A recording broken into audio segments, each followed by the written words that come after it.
好了，开始啦！大家好呀，声音还可以吧？大家好，欢迎收听老潘讲故事和塔主的茶话会一起联合直播。让我去，我现在去发推啊，然后你先我也去，我到微信群里面去招呼一声。我那个主要是对，大家都招呼一下，对，然后我我们一般招呼一下都是这样的一个节奏。哦，就是开播了以后呢，要出来招呼一下。是的。Alex， 哎呀，这个算了。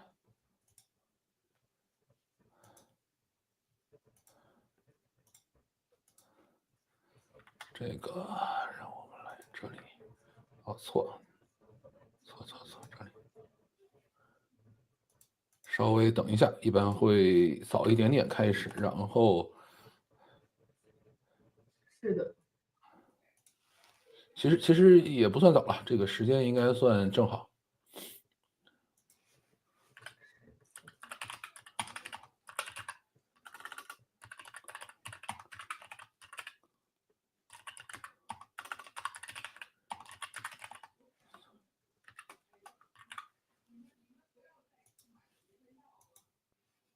好嘞，好的，大家晚上好啊！这个，历史旅行这个小扳手已经发出去了。好的，小板凳坐好，听故事。好，可以呀。吴彦祖跟彭于晏哪个帅？这个问女生。不是，反正我不知道，我一样脸盲，我其实说实在分不清。好吧，对，这个现在是，对，北京今天突然下雪。哟，不，北京原来刚才我还在跟我太太在讲这个问题，我说这个3月15号呢应该是停暖气，就是每年的3月15号停暖气，但是呢这个就产生了因果律，就是每年到3月15号的时候都会大降温。啊，原来是这样啊！我把这个叫倒春寒嘛，所以今天呢就是北京市政府就说了，说我们决定多给2天暖气，给到3月17号。对。以后如果说那3月17号停暖气，它就3月17号下雪，然后再让你再到3月19号。这个都没老范帅，哎呀，这个听着好开心！天哪！这个已经有点过分了啊！这个跟他们去比，这个就有点过分了。对，让我去换个眼镜。我发现就是我写了一个就是吴彦祖这课的点评以后，底下真的是有人会回复说，谁说吴彦祖是过气明星？谁说我们家阿祖是什么什么？谁说什么？我说哇，是真有喜欢的呀！谈谈彦祖是的，第一次赶上直播，没问题。没有，刚才我下午还查了一下，吴彦祖这几年其实还是很活跃的，非常非常活跃。是吗？我今天早上只看了一个他在 YouTube 上面录的一个什么欢迎到我的家，就是明星很多人就是把这个录明星的家居的那一个节目。他的家，他去年2024年是国际电影节协会颁发的最佳国际男配角奖，演了一个电影叫《解密》。还真的没怎么注意了。哎，天哪！对，他演了好多美剧，是演了一堆美剧，《西部世界》里还有他呢。我看见那个，哎，我还想回头我再去捣鼓，我看看他在哪儿呢？对，《西部世界》好像是在最后2季里头是有他的。哎，对呀，我记得以前有一阵子还是就是好莱坞跟这个就出现大量的亚洲明星，那个时候还是对是好的时候，包括什么周杰伦的什么都进去了，对，所以还是周杰伦口齿不清，其实他不太适合干这种事儿，但是吴彦祖呢应该还可以。对，吴彦祖呢，他的英语是很好的英语，这个很标准。他是等于在那边生的嘛。对，而且他发音就是这个演员可能就是人家天生就这样，就是一副好嗓子，这个嗓子好，一副好嗓子，好听的，对。所以说就是基本上他的客观条件。有人说这个塔主的更新频率太低了。哎，我这个是得跑到，我主要现在在非常努力的更新我这个墙里边的频道，对吧？我还得是因为我的受众基本上都不会翻墙，然后就是不懂这，对，所以有一次我跟他说了，底下一大片说看不见，搬进来，我说不搬，对，这个其实可以处理，也有，但是很麻烦，就是用一些工具是可以在国内国外同时去播的，但是就是比较麻烦。对，我听说过，但是我这个人懒嘛，我就比较懒。好吧，这个今天我们的话题是这样，就是最近呢突然多了一个课程，叫吴彦祖带你学口语。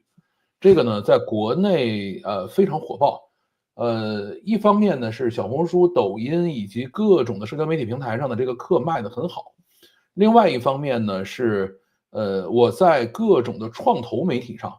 然后呢，看到了可能有10几20篇文章在去吹这个事情，说啊，这是一种新的形式，是明星 IP 加教育公司加 AI 的这样的一个新形式，说大家赶快要去尝试起来，对吧？这个也算是因为特别你沾 AI 嘛，在这个时代里头，肯定还是会比较热一点的。那么这个课呢是高途教育推出的。5天据说销售了800万，然后高途教育加上吴彦祖自己应该有一个叫雅识教育的一个代理机构，然后呢代理了吴彦祖的形象去跟他们一起合作。至于 AI 的部分呢，我今天研究了半天据说是使用了 DeepSeek，然后呢其他呢就不知道了，因为反正吴彦祖都蹭了，那 DeepSeek 你肯定也得蹭一下，对吧？反正蹭了不蹭白不蹭这个。至于他们做的怎么样呢？好像基本上都是说很无聊因为呢 DeepSeek 自己是没有语音的识别，也没有语音生成相关的这种功能的它最多也就是可能有一些话是由 DeepSeek 来生成的，但是还是最后用其他的模型去把它识别出来，然后再去发出来。然后呢，说是有84节课。每节课呢8到10分钟，35个主题的场景，然后它的 AI 的部分呢叫智能阿祖后来它的这个名字叫阿祖，大概的这个基本情况就是这样的一个情况。那么买了课的，你给评述一下吧，对，你是真的买了一节去试了试我首先要说我就是不要脸的蹭流量，怎么办吧？对我讲真，就是我完全没有这个课的需要，是吧？首先是没有需要加上你底下我看见有说，是不是几百块就能拿到吴彦祖的微信的？你听我说，这个吴彦祖的渣，你都尝不着。对我们刚才看到这个之后，就是这个我们的工作群里面几个老阿姨说，来走上，然后呢我们就买了。买了以后呢，我本来是想蹭流量写篇帖子什么的，结果越蹭就觉得越愤怒啊。然后呢，对啊，就是这样。首先，因为没要到微信嘛。对，那肯定是。还有一个就是，首先就是吴彦祖穿的是听菊风完全是整个课程，吴彦祖是听菊风出席，一块肌肉都没看见，别说肌肉，就连胳膊都没看见。所以呢，这个广大妇女表示非常的这个愤怒。第二件事情呢，是他其实每节课前后加在一块儿，就是你能发现他自己录播的内容只有5分钟左右，然后吴彦祖真的出席的时间，就是他出在镜里面的时间，大概在90秒。所以呢，这80多节课，他还其实。他说35个大主题，但是35个主题，每一个主题当中给你拆成，你算吧，反正拆成2到3个主题。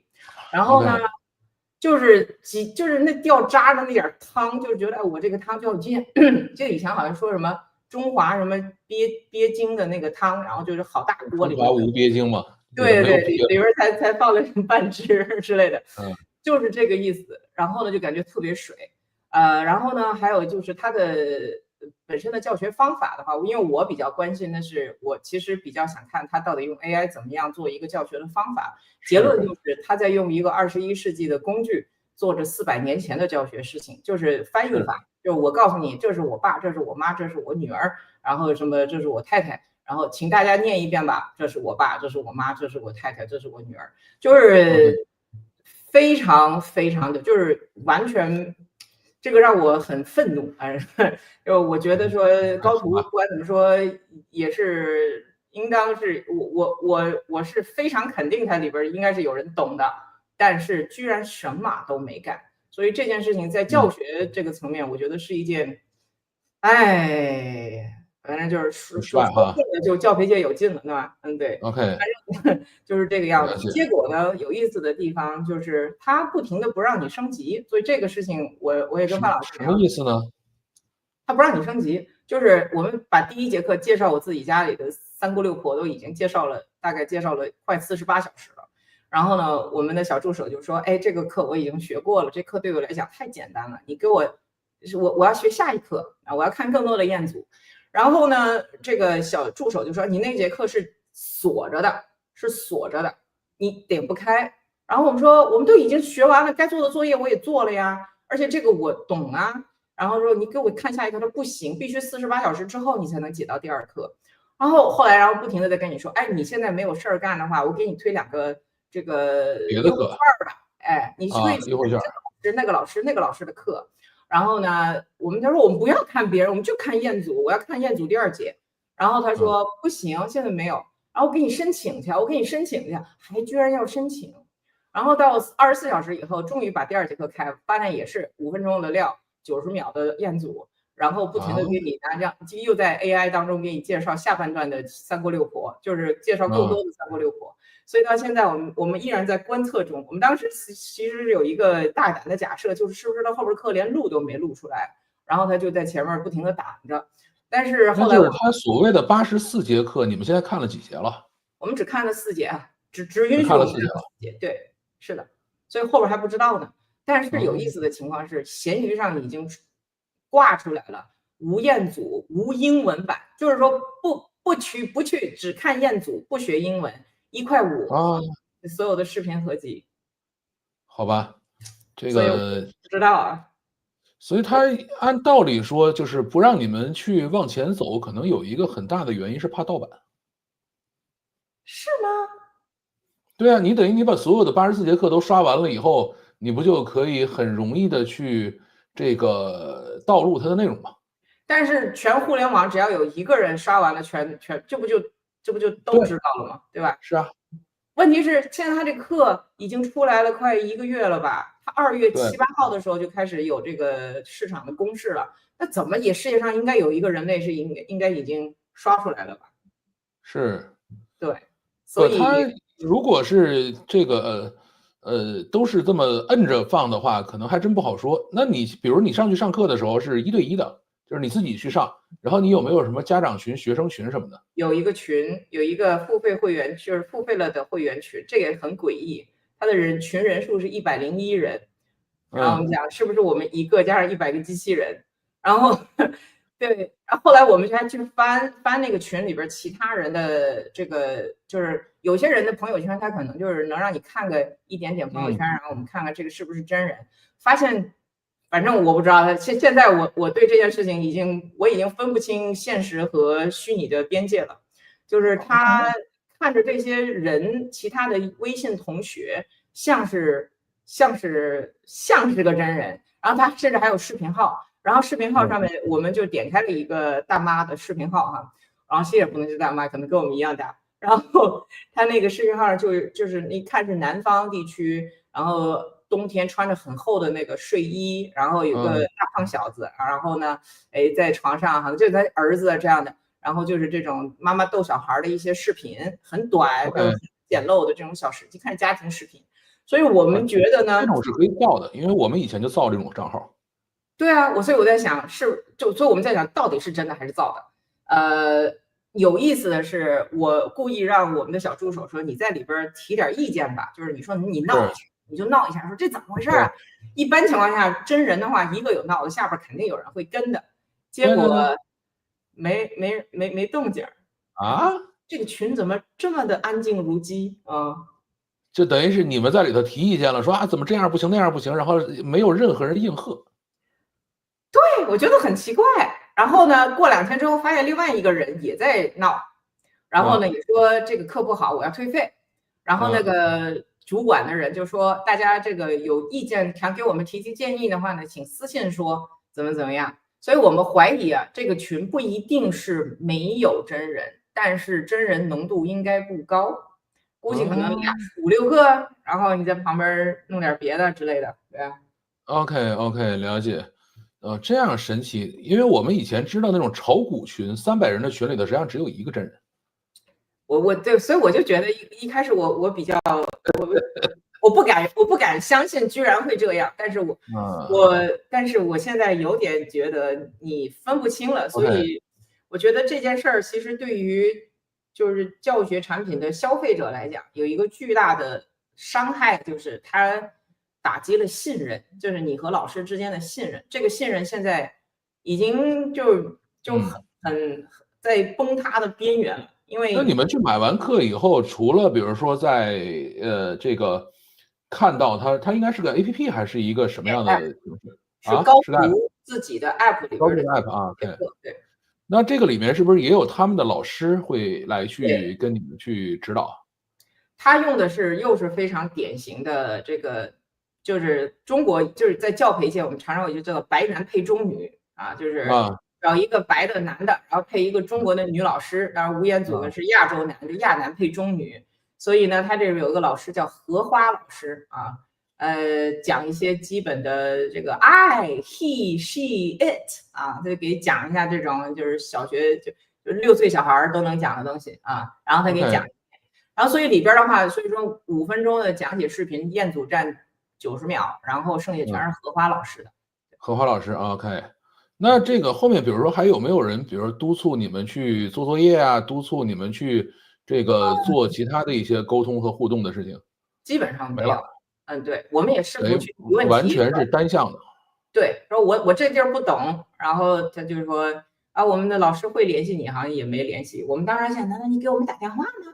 然后没有，他也没推课什么的，就是他只是说你现在升不了级，给你来个优惠券，你看看别的吧。然后他就一直，所以说你如果想长驱直入，就看彦祖的课，看不了。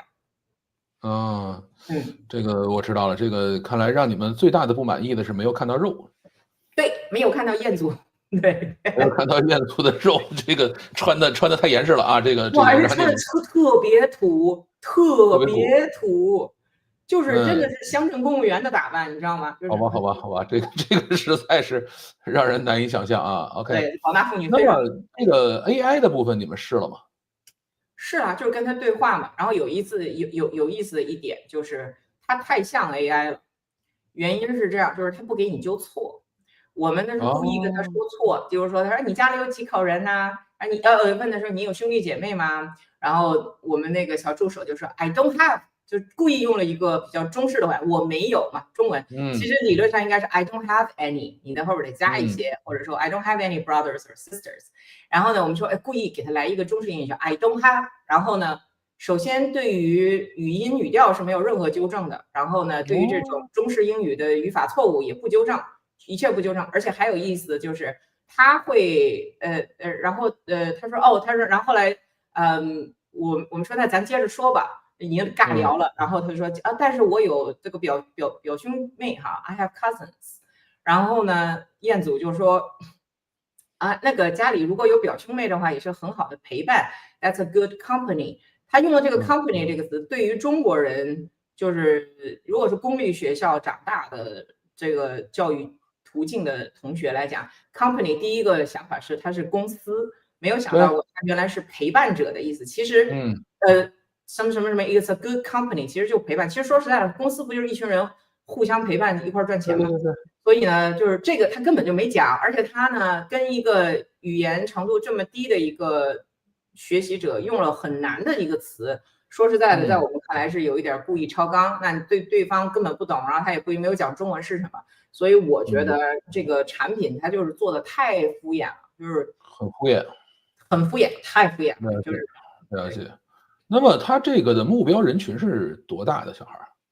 他是目标人群是成年人，他自己这样写的，我们是成年人英语课，然后什么35个主题，把英语嵌入生活，它就是生活主题，像什么去宾馆怎么 check in 啊，去什么机场啊。它里边在小红书之上，它可能发了大概4、5个这种短视频，就是实景拍摄的，就是彦祖在宾馆，彦祖在什么在吃火锅之类的。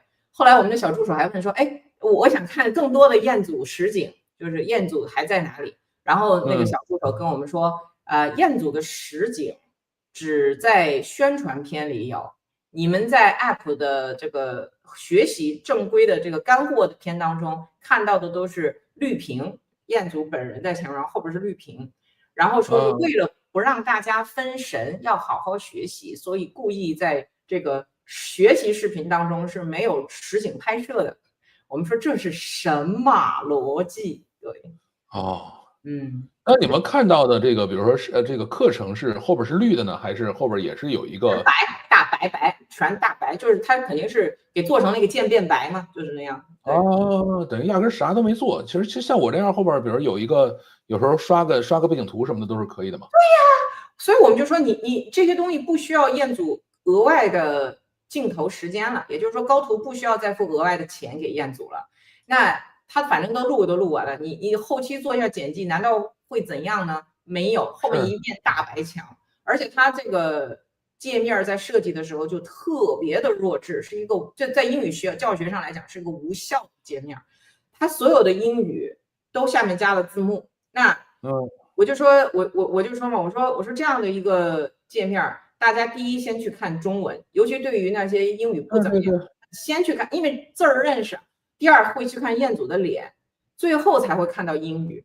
所以你这个你这搞什么搞嘛？所以效果很烂，效果太烂，就是这个效果很令人愤怒。对，就是甭管你是好好的想学英语，还是好好的想看彦祖，都不可能达到。然后 AI 的话也基本上没有。对，你说他要是搞流量的话，你至少搞一头啊，对吧？你搞一头，或者说它其实有3个选项都可以搞，你要不就抓住彦祖不停的搞，对吧？你就搞一波肌肉，然后你要不然你就抓着教学好好的搞，对吧？你把你这个课做的比较教育效果很好，对对，或者你照着 AI 搞，那也可以，你互动上做出一些亮点的地方也行。它是 AI 也不行，彦祖还穿成这个听菊风，然后还有一个就是它这个教学上的。随便找一个剑桥英孚的线上课，都比他这个要设计的，就是他去抄的。应该也做了这么多年了，他们应该做这种课程是有经验的吧？我不知道他们到底在干什么，我以为他们有经验，因为就是我也认识高途里边的同事什么的，原来的老同事都在那里边，现在也在做。我是非常相信他们可以做出很好的产品，但是我的直觉是，这个彦祖的这个市场营销应当是独立于这些教学部门，就压根儿没有问教学部门任何意见，是他们市场部直接自己哐过去做的。因为这个花老师也不是他们的，绝对不是他们的头牌，就是我非常非常的肯定，荷花老师绝对不是头牌，所以不知道往哪儿抓了一个。对，他们如果想在教学上有什么，应该找教学上头牌过来。反正像我们以前在互联网公司里也是这样的，就是谁要是有一个 idea，然后把项目做出来，是绝对不让别人碰的，因为你一旦让别人碰的话，这个四处上来指手画脚，你这事儿就没法往前走了。对啊，可是他自己干的又不够烂吧？对，但是就是这点子挺好，我就说咱们现在说两句表扬他的话，这个点子很好，给后边开了很多的。这个点子呢，我觉得要值得商榷。因为先说一下我今儿做的功课吧。好，就是吴彦祖最近这几年到底挣不挣钱，对吧？他接了这样的一个活儿，据说是几天卖了800万，800万是人民币啊，对吧？不是800万，我刚才看还有人写800万乘300多，这个不是的，不是800万人啊，是一共挣了800万人民币。这个钱其实对于吴彦祖来说，基本上是可以忽略不计的，就这个钱相当于没有。那吴彦祖这些年挣不挣钱呢？这些年2015年到2019年，他在 AMC 拍美剧，那个美剧叫《荒原》，就是类似于一个《西游记》的故事，在美国西部跑来跑去的一帮人，大概是这样的一个故事。然后呢，他是主演和执行制片，就这个片子应该整个还是挣到钱，至少拍了3季还是4季吧。对。然后2016年呢拍的电影啊，《魔兽世界》在里头演的古尔丹法师，这个也是魔兽世界里头很有名的一个大反派。2018年呢演的电影《古墓丽影》里边的叫缘起之战啊，在里边演了一个可能海盗船船长。2020年演的电影叫做除暴啊，应该是演了一个坏人，反正他基本上现在都是演这种坏人了。演反派的，对。啊，然后2023年演的美剧啊，应该这是个网飞的美剧吧，叫《西游 ABC》，嗯哼。主角是杨紫琼，我记得是。嗯。然后呢，2024年演了一个电影叫《解密》，应该是做密码破解的，荣获了2024届 IFFA，也就是国际电影节协会颁发的最佳国际男配角奖。然后在 HBO 的这个《西部世界》里头也有客串，还配音了动画片，叫《纪元台7号》。同时呢，还做了一堆的这个商业代言啊。2018年至今，迪森特中国区首席代言人；2024年至今是游戏三角洲行动的代言人，上汽奥迪品牌的代言人。2025年还新签了一个叫森瑞梦，应该是个骑行头盔的代言人。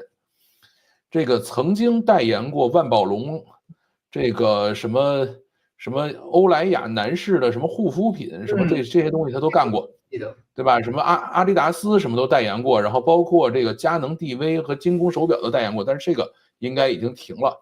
就即使如此的话，以他这个现在这个收入情况，我觉得一年几千万还是有的，对吧？然后呢，他除了做演员之外呢，还是导演、监制，并且呢经营餐饮，他应该有餐厅，然后也做一些投资，然后还去做区块链、NFT 和元宇宙，对吧？哇，这是好多元呐！对，2023年涉足区块链与元宇宙领域，他宣布加入基于区块链技术的元宇宙创作平台，叫 Genesis 啊，作为该 IP 的创作者之一。所以他每年的收入的话，应该是在可能几千万人民币多一些，没准上亿人民币，就是他这种叫可以算的收入。投资收入这个没法计算，所以我们就不管它了。所以还是非常非常有钱的一个人啊！你说请这样的一个人去做这个流量，对吧？这个到底划不划算，其实不是那么好计算的。因为你要知道，演员这些人呢，他比如说你去接个代言，他可能不需要花多长时间，这个协议就履行完了，然后1000万就到手了。但是你比如说你像董宇辉这样的说，哎，他也是这个大 V，但是那每天坐在这直播啊，自媒体跟这个演员是完全两个这个，就是他的时间成本是不一样的。而且演员他其实可能已经习惯了以前的一些法律对他的保护，就是我就出镜这个时间，我的什么什么，就是网红们可能还属于是辛苦的996，觉得哎没有关系，这都是福报，就是啊，对。而且还有一点就是，咱们算他这个钱，我估计他花的也多。他应该会有一个团队，就是这个钱应该不是他一个人的，他应该会有一个这个经纪人、制作人的一个团队，包括呢很多这个外面一些，就刚才咱们讲他自己有一个教育公司嘛，因为像我们以前也是这样，就是他们当时是拿到了这个周杰伦的授权，就是你可以拿他的这个形象去做一些东西出来，对吧？这个当时我也是见到有一个团队在做这个事儿。后来他们说你先去谈啊，你现在先不要去谈说这个到底要多少钱，怎么去用，对吧？你先把产品做出来，做完了以后呢，因为当时给周杰伦做数字人，这个去跟人去沟通去，沟通完了以后，说这个具体的你要去签，比如说，哎，我现在站在哪个售楼处门口给人去，这个周杰伦数字人给人介绍楼盘去了，那这个他的这个经纪公司会告诉你说这个要多少钱，啊，说我今天把这个周杰伦数字人卖给这个。叫做什么了，什么什么车厂了啊，在4S店里给人介绍汽车了啊，那人家告诉你说这个要多少钱，他们是这样来收钱的。OK，所以我就说这个事儿到后边的话，其实他就打开了很多这个赚钱的渠道。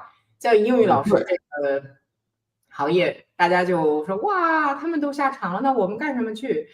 呃，对啊，你想长得又帅是吧？然后原来名气也大，然后外加就又会说英语，所以我们当时在群里面讨论的时候就说，你看，哎，吴彦祖还真的是这几条都占了，因为对啊，跟他有差不多类型的就是费翔了，就是这种亚洲脸漂亮的，然后有肌肉且英语非常是好，发音又好，然后这个，然后而且也没有特别重大的塌房事件，你说像陈冠希，你不能请他来。那对啊，所以说，这个我在想，哎，有道理啊，好像他真的就是这样。对，还有一些是，去世的明星，是不是也可以把他再复活？像李玟，这个这个是可以谈的，这个是可以谈的。是啊，就是你要找到他的这个形象的代理机构，是可以跟他们谈。所以说这以后就有意思了。那你脸是这个样子，然后再套一个壳儿，那可能大家对，搞不好对费翔的教学方法跟李玟的教学方法有可能是一模一样的，因为它背后是一套嘛。对都是一套，对。对，对，所以呢，就是从吴彦祖这个事情来看呢，目前课程肯定是做了个稀烂，这个没什么好说的了，对是吧？那么就是个流量故事。那他真的。么从流量角度上说呢，吴彦祖的流量的号召力到底在哪里？是唉，在宝妈这里吗？我觉得应该是就是20到40岁的这个内心可能有一些小这个想看肌肉的这群色眯眯的妇女们啊，对，好吧，以前好像是谁来着？我记得有一个人叫什么叫汪海涛是什么的？就是那个人是一个在内娱做这个编剧的人，然后他嗯，就爆了很多料，就说什么各种各样的电视剧在去选角的时候，那些导演都是女的，都是女制片人去。然后前面坐着一排小鲜肉，然后他说那群女人的眼睛里面那种色，我就看到了色情狂的那就是不停的往外冒光。他说哎呀，简直是我跟你说你们，而且还有另外一件事就是。男的如果这样来评价女明星，就会被说，哎，这个不尊重女性。但是女的如果这样评价男的呢，好像就没觉得我现在妇女解放啊什么的，所以这个对对对，对好吧，我觉得这后一点，现在这一点好像也走的有点过了，所以我觉得高途到最后他就是要了一大堆20到40岁的女性的联系方式、数据、他们的观看习惯，也就是这样。OK。对，了解了解。那么，他们这个故事呢，等于是从吴彦祖的流量号召力开始了，然后是在抖音、小红书上进行了投放。我估计呢，在抖音、小红书上应该还是花钱了。这个我觉得是。光有吴彦祖的脸，可能未必能够直接把这个流量爆起来。我觉得他是，要不然你说我们怎么大家都刷到了？就包括像是这个范太太都刷到了，就是大家全他这个年龄，就是他可能就卡在这儿了，他卡在这儿，是他就会向你投放。我也刷着了，我们全刷着了，我们所有人都刷着了，所以是。就不像是所以真的。它这个投放的力度肯定应该是很大的，而且以这个小红书跟抖音的收钱能力来说的话，它这几天的800万可能都不够他投流的钱，就更不要说给吴彦祖的钱。是，但是我我嗯我现在在想哈，就是说，你看像教培行业的话，两个比较大的厂，我们会认为说新东方跟学而思，高途嗯，呢算是一个比较就是闷声的那一种，就是我如果是以我自己行业内部的感官，完全这是嗯，直觉，这完全只是直觉。我就觉得，就是，是新东方属于是那种典型的文科生办出来的企业，就是很大嗯，哇，就跟你讲情怀啊，怎么样？对啊，就是这样。然后呢，学而思属于是那种，好像他的创始人就是一个理科，这个数学系的。然后呢，嗯，他就是因为我们看学而思他内部的那些就是晋级员工的管理方式，那就是精确到分钟的。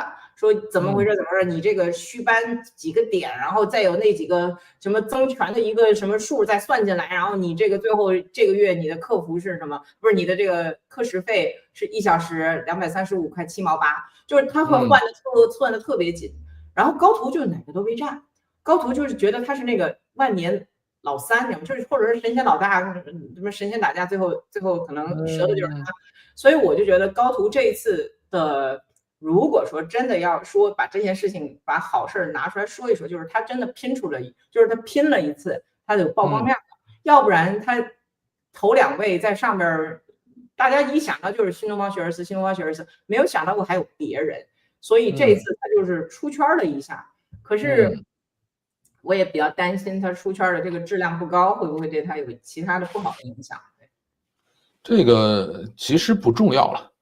哎，高途的老板原来是干嘛的？是销售吗？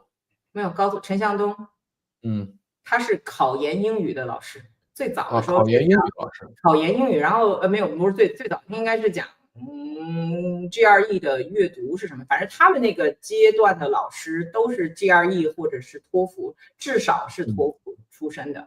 然后陈向东应该是后边就是他主管国内考试部比较多，人民大学毕业，然后就是他的普通话就是非常的乡土的普通话。然后有一集还特别好玩，就是陈向东自己做出来就说：“哎，各位，这个吴彦祖是真的，吴彦祖真的是真的。”然后他用的那个不知道他老家哪是，我忘了，反正是华中一带的，就是这个不对，华北一带的老家，就大概可能脑补河北河南话那个样子。我其实说不清，但是他拒绝讲标准的普通话，然后所以就是喜感还是很强的。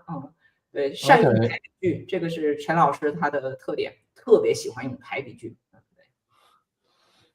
好吧。然后呢，从 AI 的角度上来说呢，刚才你已经告诉我感受了，对吧？那么现在看应该是用 DeepSeek 做的这个语言生成，就比如说是这个 company 啊什么这种词，估计应该是 DeepSeek 发出来的。但是呢，在这个过程中呢，它应该没有写对提示词。其实你是可以告诉 DeepSeek 说你在哪一些词语，或者是哪一些这个比如说等级之内去给我出这个词，它是可以来做的。那么如果出了这些就是国内教育从来不讲的词的用法的话，那么应该是写错提示词了。所以写提示词的人应该不是什么特别专业的人干的事儿，或者至少不是英语吧，英语不懂的人来写的。我有，或者说他不懂，我不知道他是找了个什么人，反正觉得他这3个人都不太懂，都不太，都不太好使，然后呢，它的应该是语音识别做的，它呢并没有去做这个真正的这个口语的这个评判，因为现在其实像我儿子，比如说去参加这个什么4、6级考试啊，或者是这个什么，都是由机器来去评判的。它是应该是科大讯飞做了一套，能够评判出你这个讲的对不对，然后呢讲的发音好不好，什么都是可以评判的。那么看来他们也没使，估计应该就是生做了一个语音识别，然后甭管识的准不准，然后就把这个识别的结果直接扔给 DeepSeek，然后加了一个提示词就输出了。是的，我现在就是返回到之前您刚才说的一个问题，就是他只要有了一个项目，他不愿意别人插手。对，这个我觉得是，而且是我不清楚其他地区的这个行业的人，但是教培行业，尤其是这几个大厂的人，就是所有的高层到中层到底层都有这样一个特点，就是我宁可做的不怎么样，我也要一个人做，我不想跟别人合作，我因为跟别人合作之后，这也就削弱了我的能力的主体性，对吧？明明假如说科大讯飞做的比我好，那我就不要用科大讯飞，我要自己做，知道吧？做成这个样子，对。是这样的，这个不是叫不用科大讯飞的，我觉得是什么呢？就是他可能压根儿就不知道，就是他就是像我们以前也是这样，就是有的时候，公司里边我们叫鼓励创业或者鼓励创新，然后呢，一帮人就跑出来说，我有个 idea，我要去做，说你到底要做什么？我不能告诉你啊，我一告诉你这个你就抄走了，对，他有这样的想法，然后呢，他说那你就做吧。然后自己吭哧做，然后这种做的过程呢，其实大量的是在重复造轮子，就是人家实际上都做好了，或者说这个有很多现成的东西他不用啊，我没见过，我就要重新开始搞。但是其实公司里头有时候会鼓励他们干这个事儿，为什么呢？因为他重复造的轮子也许就跟那个你用习惯的不太一样，然后会稍微的出点圈儿，对吧？像这个，比如说你真的让一帮老师或者让一些这个做这个课纲的人去做这个课程的话，打死他也想不到请吴彦祖。对，他是想着，对吧？而且还有一个，他可能会就是做好久，做好久，做好久，他要打磨是，课程，而对，且他可能会对吴彦祖有一些很奇怪的这种要求，你根本就无法实现的东西。文科生和程序员的故事是吧？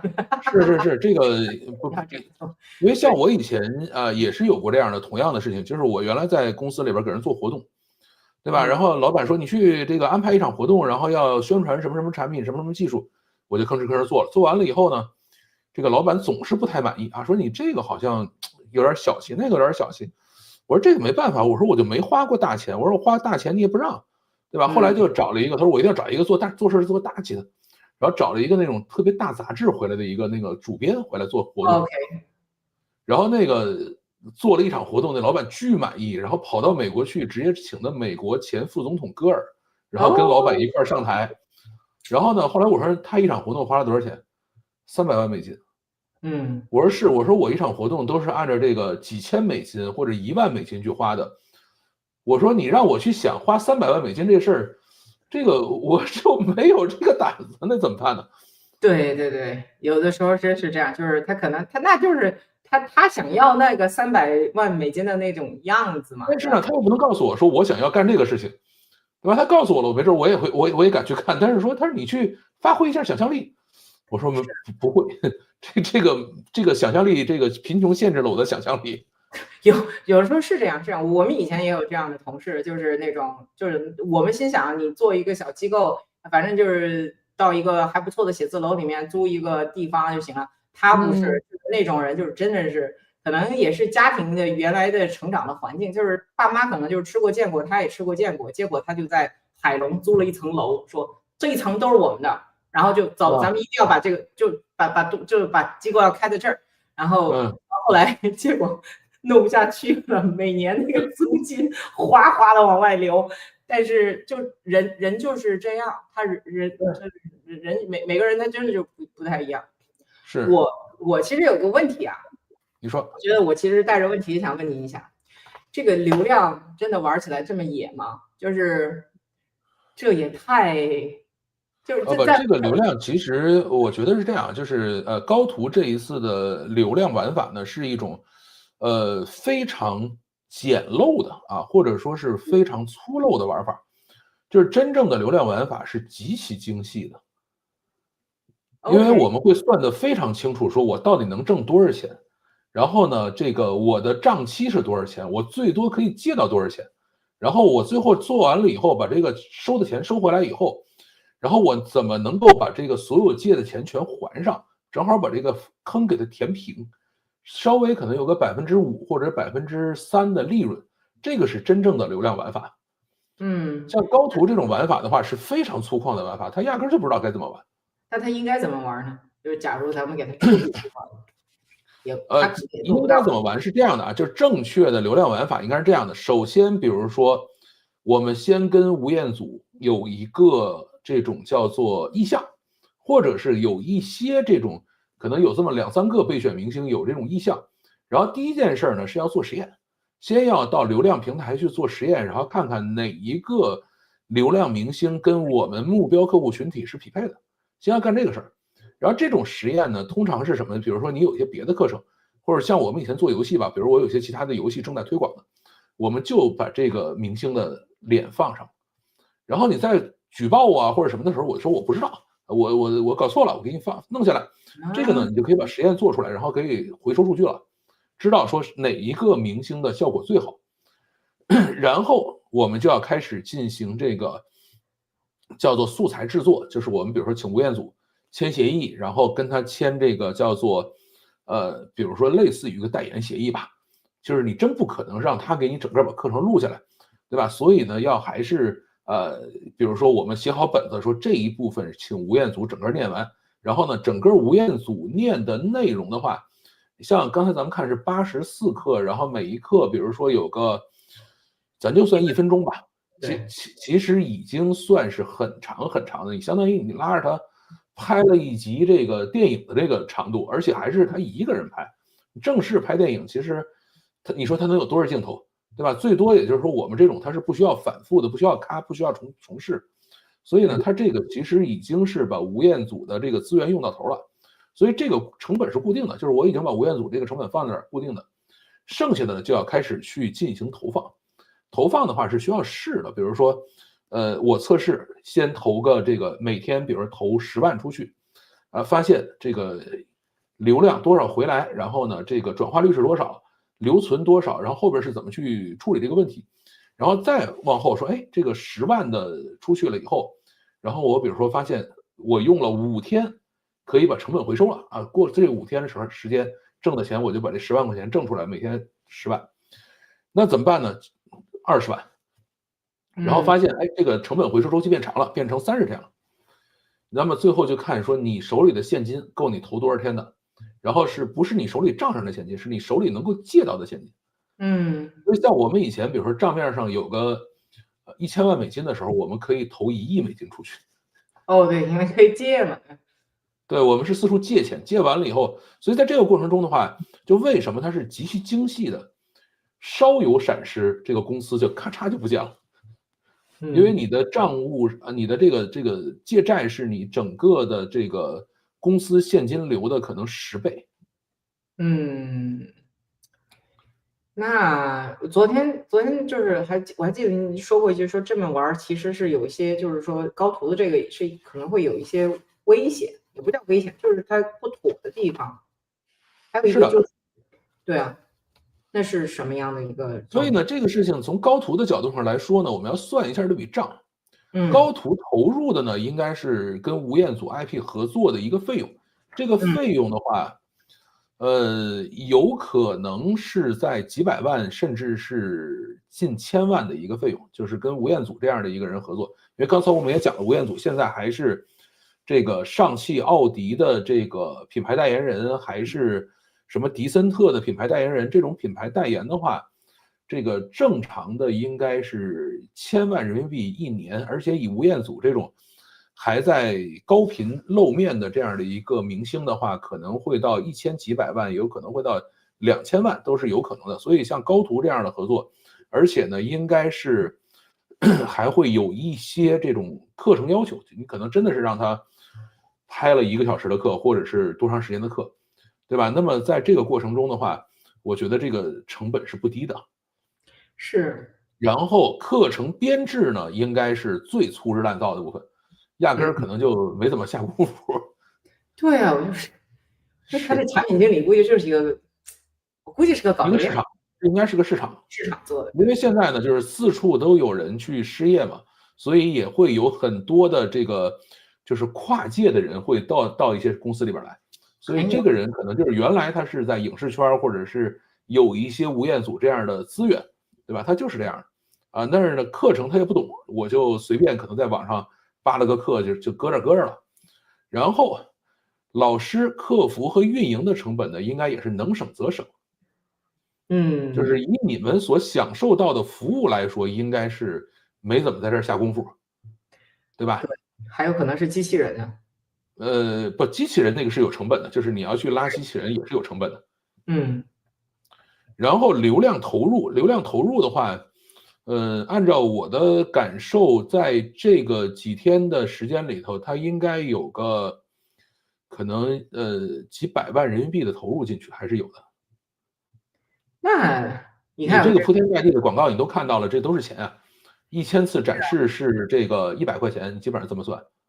那留存呢？你看下面这个有观众提问说，难道没有？它这个东西呢，首先不是留存的问题，首先的问题叫转化率。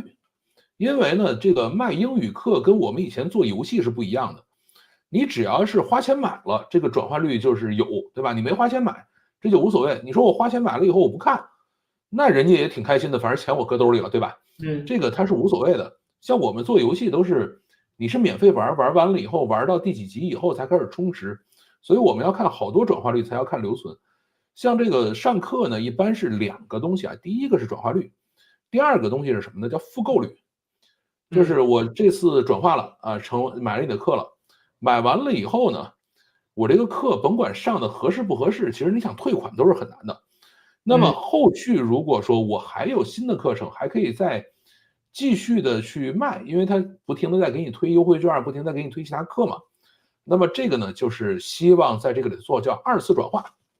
对，然后呢，是如果比如说吴彦祖还有下一轮的课程，那么呢，它叫复购率啊。那么从你们现在这个课程感受来说的话，复购率应该不高，嗯，反正对吧？当然是我们也不是这个他的真正的目标受众嘛，对，对但是真正目标受众学不会是吧？假的目标受众在吐槽，啊，就是这样。对，所以我估计呢，就是它最后的数据应该是稀碎啊，这肯定是没法看的数据。是啊，我就之对，前我们在聊的时候，我也这个提到一个词 mismatch 嘛，就是他想要的那群人和他真的最后触达的人是不一样，因为你以色以人嘛，就是他相当于就是卖男色嘛，他就是是吧？你压根我儿就是也觉得是，我的分析就是你压根儿从一开始就没安好心思，那你对对对，回来的这波数据就是一大堆色批大妈，就是这样。好吧，他会好吧，花钱吗？所以这个故事就变成，他其实可能有的时候我在想，如果是咱们往远处点讲，他可能假如说40到50岁这个区间，他可能自己有嗯孩子，那我先触达你了，然后再向你嗯推少儿课，因为高途它其实现在的主打课程是考试关键年级初三、高三这种嗯做 K12的这种就是应试的。这个跟他们原来的基因是非常非常一致的，就是国嗯。内考试应试，就是这样。但是他一直想换，一直想弄点花样出来，就是因为现他的在国内的就是教育行业的创投呢，在做老年大学，就是现在比较热的是老年大学。因为嗯现在的状态是什么呢？儿童越来越少，不生了，年轻人越来越穷，对吧？嗯不愿意花钱，而且呢，以前从这个职业培训的这个角度上来说呢，职业培训的最终目标是换工作、涨工资，对吧？现在都实现不了。那么唯一的一群又有钱还愿意花钱的人呢，是老头老太太。所以是，现在的这个教育培训都盯着他们干，教什么这个各种的这个什么中医呀，什么这个什么插花儿啊，就是对。教一些这种奇奇怪怪的东西。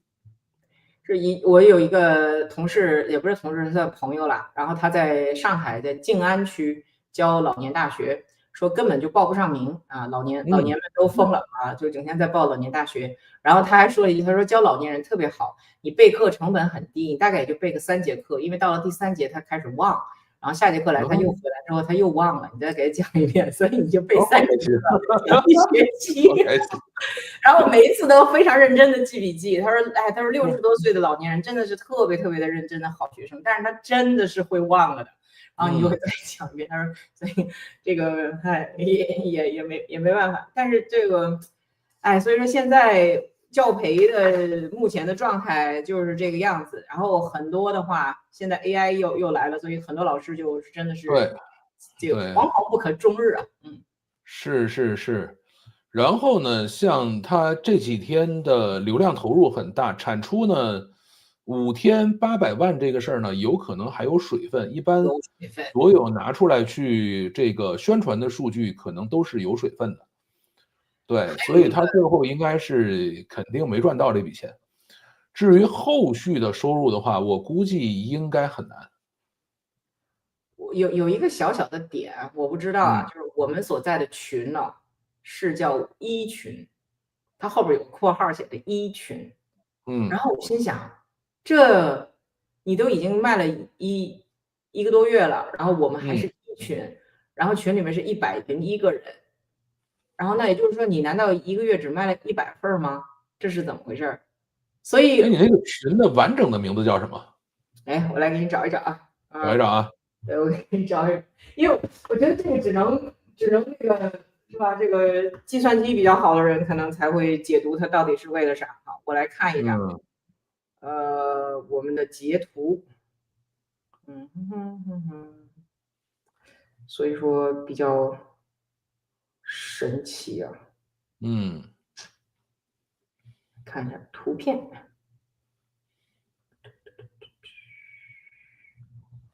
，OK，我来看一，这个，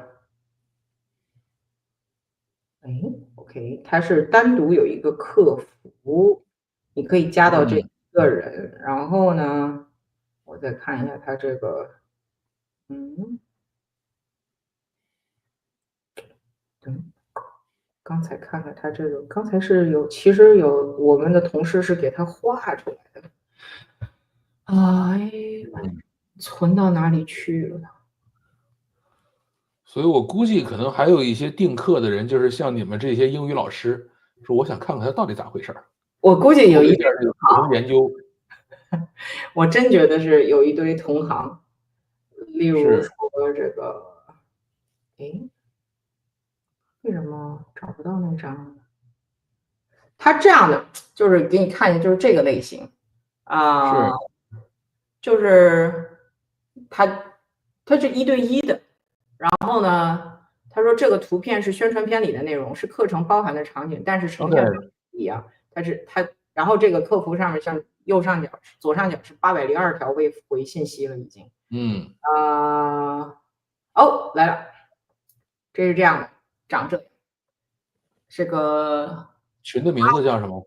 阿组课程学习群104个人，然后是一个微信企业微信号，企业微信，对。企业微信，然后呢，旁边是这个是我们的小助手截的这个关于有人吐槽的，这个有一位嗯叫止水啊，然后他的这个头像是3个二次元的这个小头像，说感嗯觉这个 AI 不太行，很多关于课外的口语交流都不知道，回答的永远是课程里面的那几句话。然后还有一位叫嗯，大方的说错了之后，他也只能让你再说一遍，再错的话也没有纠错。或者正确的提示，然后我觉得这就都是同行在里边试验的，你知道吗？这估计都是英语老师。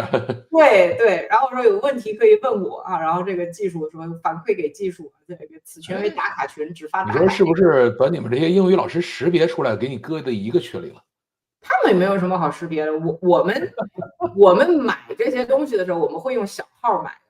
是，首先我绝对不会用自己的号买，都会有一些小号，就是嗯上面什么都没有。然后还有像一些这个，哎，我刚才这个是彦祖本组的样子，就这样的一个破界面，还有脸拿上来啊，放？你看这听菊风的衣服啊，好吧，然后还有上边空了这么一大块，我心想。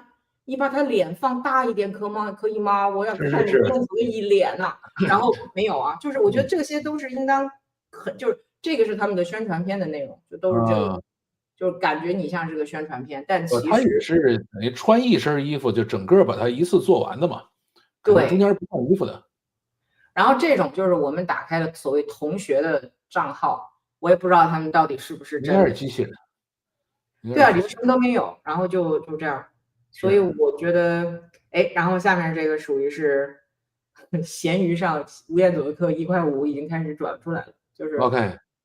就是对，因为它这种课程是这样，就是它这个 APP 本身呢，应该做的并不是很好，就是很容易破解。像我们肯定是直接上黑客手段，就直接把课全抓出来了，这个是不需要什么申哦，请，不需要这个搞这个东西就全都出来了，而且应该是在它第一天就都出来了。就后嗯，面你们买的晚了，所以有可能会摁着你不让你往前上，就是你买的早，肯定早就把课都刷出来了。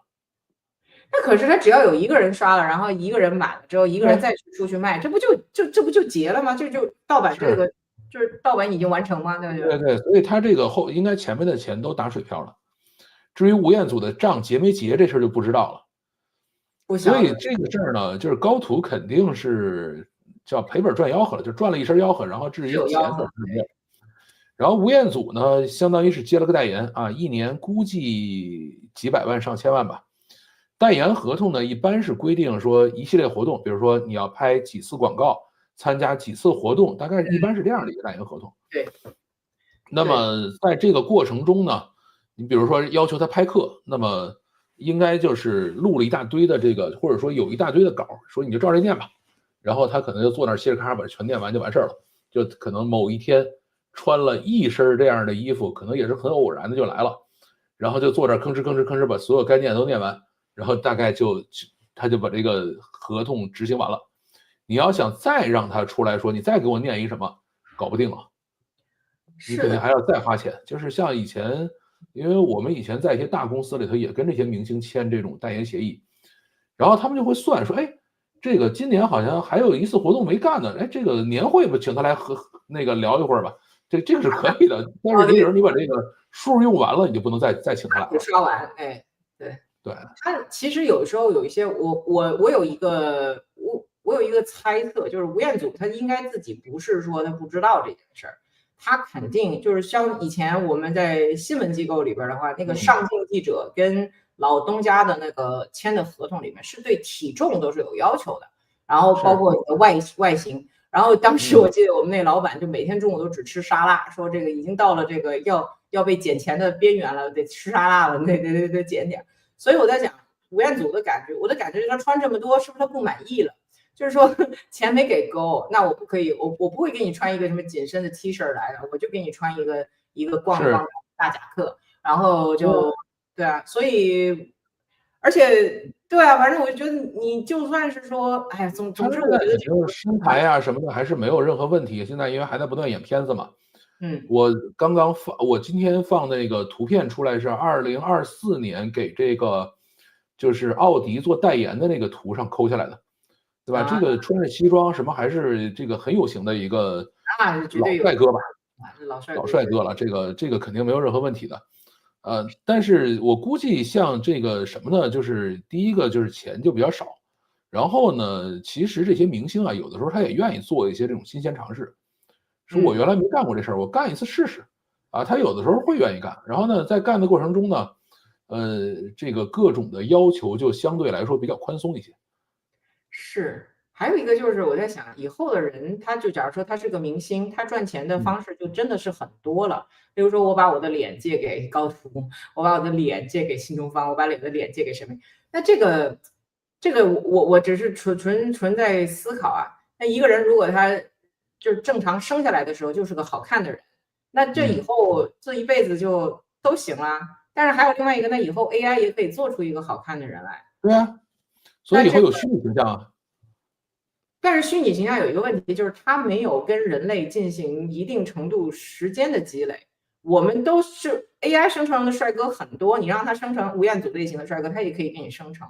但是为什么对啊，大家一定要去那个真的吴彦祖？就是底下一群这个色情狂的妇女们都在说，哎，这个是真的是吴彦祖吗？这是真的是吴彦祖吗？结果就要你们就感觉说，我认他是因为我承认我过去的一段时间，我是自己花了时间看了他的电影，看了他的广告，看了他的一切，对对对，我是这跟他一起成长起来的，所以我认这张脸。其实这个脸是，已经不是一张漂亮的脸了，而是它背后一切时间的总和。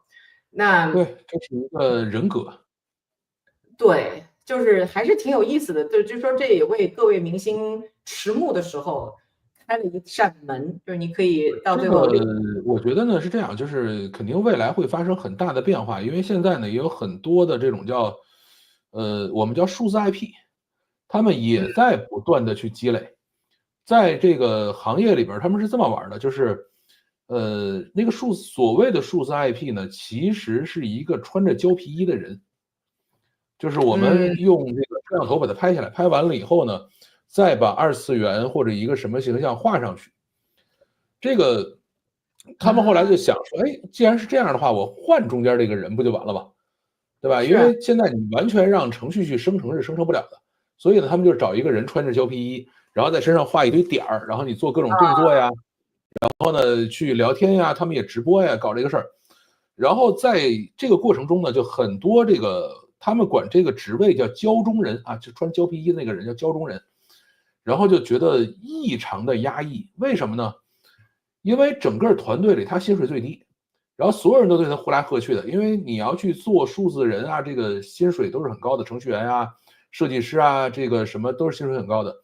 然后找个小姑娘，然后钻在那个胶皮衣里头，她还得会唱歌、会跳舞，然后嗯那个一个月可能给她个5、6千、6、7千这样，其实已经算高了。这个就让她在里头折腾，折腾完了，一帮人说我爱你啊，我喜欢你，然后她就觉得，哎，这个应该是他们喜欢我吧。但是嘿，呢，他薪水又是最低，然后在整个的团队里头最没有地位的就是他。然后有些人受不了就换，说我不干嗯了。然后呢，发现换了人以后就不行了，因为最后大家看到的还是这个，透过数字形象，透过胶皮里面的那个人格，就是我喜欢的是这个人格，而不是外面这个形象。是因为那个胶皮衣里的人要跟观众要聊天嘛？他要聊天啊，也要唱歌啊，也要跳舞啊，也要回复各种评论啊，要干这个事情。OK，所以呢，就是你看到的，可能你也不知道这是个男的，是个女的，也不知道他到底长什么样，对吧？只是他在陪着你去聊天，但是最后吸引大家的，或者真正让大家所喜欢的是里面的这个人的人格，而不是外面的这个形象。这个在就是数字偶像啊，或者说我们叫数字偶像行业嘛，已经验证过很多次了。这个还是真的挺有意思的，因为我在考虑到这个东西，你要把它平行到教培行业的话，教案是一样的，PPT 是一样的，教材是一样的，教室甚至都是一样的。你换一个老师进去，那就是不一样。但是老师他太多不一样的地方了。可是你说这个胶中人的话，他最后电子生成的那个卡通的形象是一样的呀。那他又是怎么做到还能这个外表？这个其实一样啊，像我们每个人说话有我们的表情，有我们的这个手势，对吧？然后我喜欢念哪样的评论，然后喜欢去评论什么样的这个人，他这种细节是没有办法去完完全全复现的，所以每一个人换了以后都会有差异。是，我的感受是，应当是机器还学习的不够细致。如果学习到细致，不是的，机器呢现在其实可以学习的很细，而且也可以这个复现的很好，但是这个里头有一个问题是什么呢？就是它有的时候可能在复现张三，有的时候在复现李四，然后呢，它在中间会换，然后一旦发生换了以后呢，我们就叫恐怖谷效应了，就是你看着很别扭，然后很奇怪，说一个人不可能前面说了这句，后边去说那句，说一个人如果是这样的一个性格的话，他应该始终保持出一个我们叫一致性，对吧？你应该对某一类事情的反馈应该是一样的，但是 AI 是没有这个能力的，它每一次反馈都不一样。还是说人类教师还是有希望的啊？好吧，对对对，是这样的。是啊，要不然的话，我真觉得这个后边怎么办呢？而且另外有一点是，我觉得就是玩流量的，就是我感觉他就是拿钱玩流量，然后资本在后面追着他，你要把钱给我，对我换成钱。它呢是这样啊，就是从高途的角度上来说呢，呃，按照我以前在互联网公司里的经验啊，大概这个事情是怎么发生的？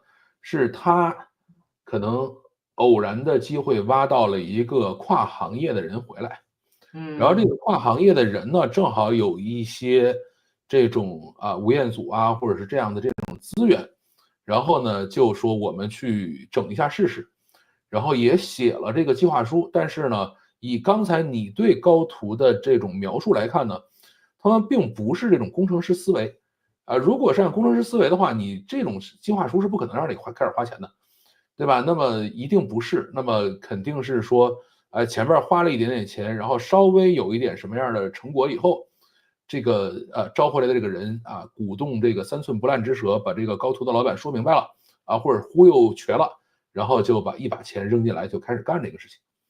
而且我觉得他这个事儿后面可能还会有一些诉讼，就是吴彦祖的钱他应该没给齐。这我知道，个我们现在唯一的希望就是能够看到整套课程。这个你们这些这个老阿姨们还在想这个事情，对，不是老阿姨是这个课程，还是一个我是真的非常的奇怪，他到底录没录完？我到现在我相信是录完了，我相信是录完了。但是就这个我觉得太神奇了。后边其实还可以再说，我们反正后边我们还在不断的解锁下边的内容。他这个，于是我就说这个真的。你那个在那个什么闲鱼上那个1.5块的买了没？没买。你看我们买了个398的，没买1.5块的是吧？我应该把那1.5块的也买回来，买完了以后呢，去对，说这一段有没有，那一段有没有？而且闲鱼上他可能就是把网上已经都放上的那些免费的东西往上，闲鱼嘛也是一个神奇。不过您说这对，我们回头再买一次，反正也1.5块了，买一根冰棍儿了。反正不会对，398都花了，对，398的话，而且我觉得定价也挺黑心的。如果说是他真的是骗那些，就是这就是一锤子买卖嘛。对，就是这课理论上我觉得9.9块，我觉得可以有。不，抱着上当的心9.9块是另外一套策略，就是你一旦做9.9块的话，那么一定是要有复购的。如果9.9块没有复购的话，这个生意肯定是铁亏的。哎，398，你这骗人家那么多钱，而且这个受众群一筛，就筛成我们这种人了。对，对啊，然后做完了以后，肯定这个叫什么呢？就是没有复购嘛，这肯定是没有复购的。对啊，所以我就说他其实这些像什么拿一个小课进来，然后不断的复购，老师有其他的课程在推出，然后再甚至说给你愿不愿意练口语啊？我们还有这个北京线下的这个什么什么老师，对吧？你可以多少多少小时约老师，就是你后边有一大堆可以赚钱的方式，他什么都没这个他肯定都没想明白，都是说我先把流量弄回来再说。是，所以我就觉得这玩意儿不知道他在搞什么，真不知道在怎么搞什么。反正是，我我对估计就是被人忽悠了，没什么别的。就是他自己应该就是这个高途的人自己应该也不是一个特别那个就是工程的人啊，就像我们这种工程的人是不会上这种当的。因为那个就是他可能就是手里有这些现金，他就花了，他绝不会像我们那样，就是手里的现金要花出10倍去借了钱去花，他应该是不敢的。对，我觉得其实还是，哎，反正我现在到现在越来越觉得，知道懂得跟不一样的行业的人合作，真的是极其宝贵的一个品质。就是你没有是，这个品质的话，你会吃太多的亏了。反正在培训行业里边，真的是没少见到这样的人，就是有文科生，对吧？我自己也是文科生，但也自我检讨，就是有时候就觉得，尤其老师他有一个幻觉，他觉得我这四方教室里我是最聪对，明的，我最厉害。他就有幻觉，我推开教室之后我还是最聪明，其实不是，你出去之后你就是一个普通人了。啥也不是，对，就是然后所以说实在的都有这种感觉，我可以做任何事，问题是不是的？你稍稍的去把耳朵打开，去听一听别人在讲什么，你稍稍的去承认一下，人家也有懂的地方，你去跟人家好好的合作，这样的话，这个效果会放大不知道多少倍。可是有意思的就是谁都不干这个事儿，谁都不干，对，最后是，都变成了独立教师啊，独立的。对，独立教师就挺好，你只要把这一摊事儿挣了钱，不就完事儿了吗？我还记得你们原来那个叫 Go Solo Go Rich 对，一帮只能独立教师。对，所以其实很早以前，我就是有一个我在跟美国人聊天嘛，然后这个美国同学说，哎，你们一个中国同学打一个美国人的话，就是不要打了，就是说你智力上的话，中国同学跟美国同学，那你们绝对比我们得聪明，能弄，学习认真啊，这个而且肯干。我说那怎么打败中国同学呢？他说给中国同学一个合作伙伴啊，我们就打败他了，就是对他们俩直接就会去掐了，然后你们就偷偷解决了呗。哎，是的，是这样的，就是中国人就是一个人就很强啊，这个2个人呢，没准还能凑合，3、4个人呢就没法整了。对，这个可能这个要说多了，就属于是社会学上的一个问题了。小这个的时候也像我们看很多公司也是这样的，就是你这个公司的组织能力和这个组织的效率，这个还是就是看有些公司到底能不能长大，都是这样的。包括像我们原来看很多电商项目，就是跨境电商，上来就是说你一年的销售额够不够1亿，不够的话，可能你压根儿不知道该怎么迈到下一个这个台阶上去。这个贫穷限制了他的想象力嘛，就是，也不是，因为它不到1亿的那种，就是它的那个抗风险能力很差，稍嗯微的出一点什么罢工啊，或者汇率波动啊，它就直接破产了。因为在互联网圈子里，大家都是负债前行的。嗯。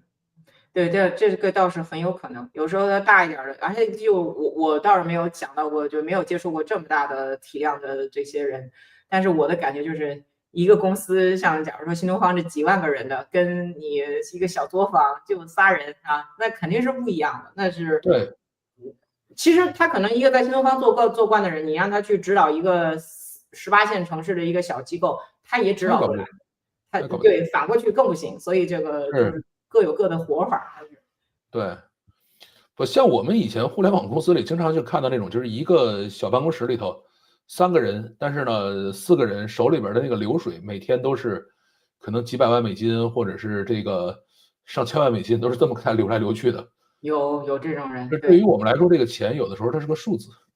是隐形的富豪，有真的有这样，我觉得在培训行业也有这样的老师，其实也挺不错的。就是，但是我觉得不管是哪一种，他就是得自知之明，就是我知道我是吃这碗饭的，我是吃那碗饭。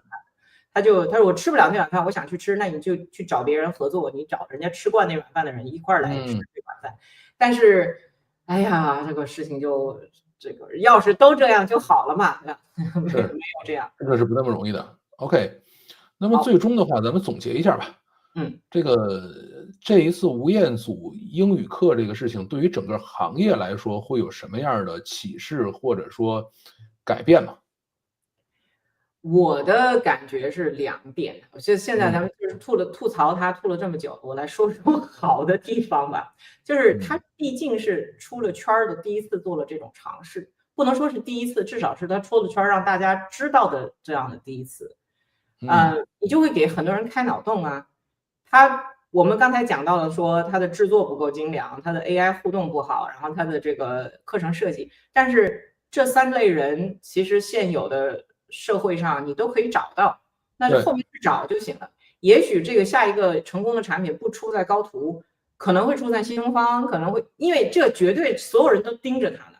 新东方难对，道不会盯着它吗？学而思难道不会盯着它吗？新东方难道没有钱去请费翔吗？然后或者说嗯这个高途于是说他这种模式，他把框架搭上了，就是这个是嗯，非常好的他算是给大家开脑洞了。对。第二点就是流量，就是让流量归流量，让学习变学习。我的感觉是这样，就是我们自己在自己的老师的圈子里面去讨论这个问题的时候，也不用那么的担心 AI 会抢老师饭碗，因为用这样嗯的软件你是根本学不会英语的，就是学不会。我嗯其实也并不是说一味的给老师说话，而是你从人脑的科学上来讲，你这样就是学不会。就没有可能，它就是注定是个噱头。要不然你可能嗯让你，假如说人已经在美国，你周边全都是说美语的人，然后你顺便用彦祖老师的来教教你，这个是可以。但如果人就在中国，一个普通的3线城市的2个孩子的妈妈，想通过吴彦祖嗯的这么一套398块钱的课学会英语，这是根本没可能的事儿。所以我，OK，就觉得说，以后懂的人是压根儿不在他的是，这个环链里的。对。我觉得从我的角度上来考虑的话，这个前面这些东西，包括课程，然后包括这个整个的组织，然后产品包装这块儿呢，应该有很多人是非常有经验的。那么下一件事儿呢，其实是怎么能够让明星进入到课程推广或者是课程制作的这个流量池里面来，然后如何来去计算他们的成本。这个其实是从工程师学角度上需要去思考的问题。那么吴彦祖在这个里头是不是最适合的明星，其实不好说，对吧？因为嗯，在整个的演艺圈里头，它其实是分很多档次的，对吧？有些是这个，比如说演技很好，但是呢，片酬其实不高。我记得原来他们去拍《庆余年》的时候，就是几个小鲜肉是最主要拿钱的人。然后嗯，像什么陈道明啊，就是这些老戏骨，其实是很便宜的。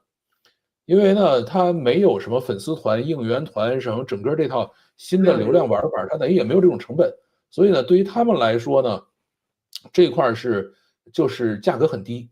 像包括以前很多人说去请成龙，请这些人做广告，发现比那个请流量明星便宜多了。这个有的时候跟大家想的不一样。对吧？是的，那么在这个过程中的话，其实是打开大家思路，有一些比如说，受众还 OK，然后呢，形象也不错，这个英语又好，或者是没准儿可能还有一些其他的这种技能的老师，对吧？然后呢，我们来去核算它的成本，这个对于整个行业来说的话，应该算是，一次，也算是一个，新的尝试的机会吧，就是大家就都可以去尝试了，原来可能不愿意尝试这个事情，对吧？然后再往后，比如说真像董宇辉这种人，那就是老师出来的，对吧？然后天天嗯，在那儿做直播，这种人我们叫网红，对吧？那么这些人的话，他是这个完全另外一套东西，就是但是他们这些人的那个也很贵，就是他有的时候比请这个真正的这种，比如说什么人民艺术什么什么那种什么话剧团，比这些人还贵，对，对，因为他的那个东西他算得很清楚，我1个小时是多少钱，对吧？然后是那个哪些活动是多少钱，他算得很明白。在这个过程中，这个跨界的过程中，其实是有很多碰撞啊，很多可以玩的事情。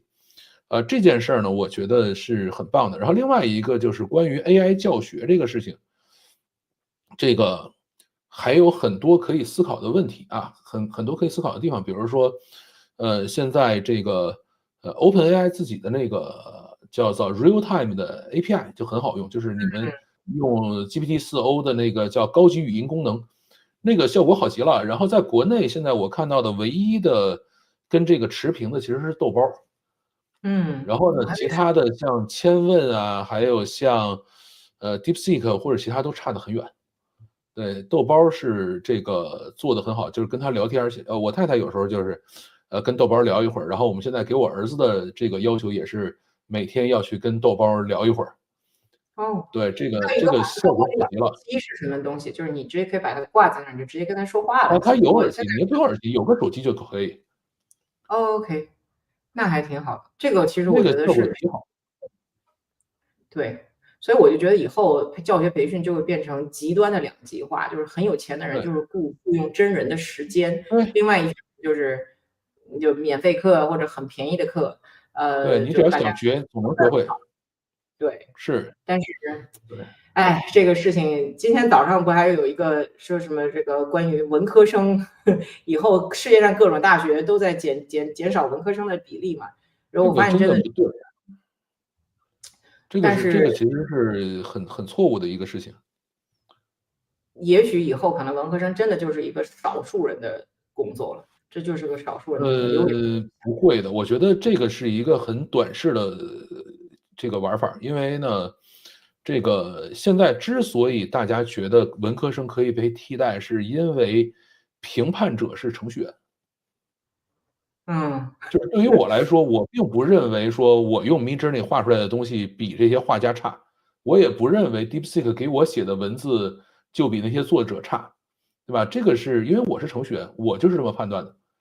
但是我看到 DeepSeek 和这个 OpenAI 给我写的程序的时候，我就能够深深地体会到他给我画的画儿和给我写的这个文字到底是在什么水平上了。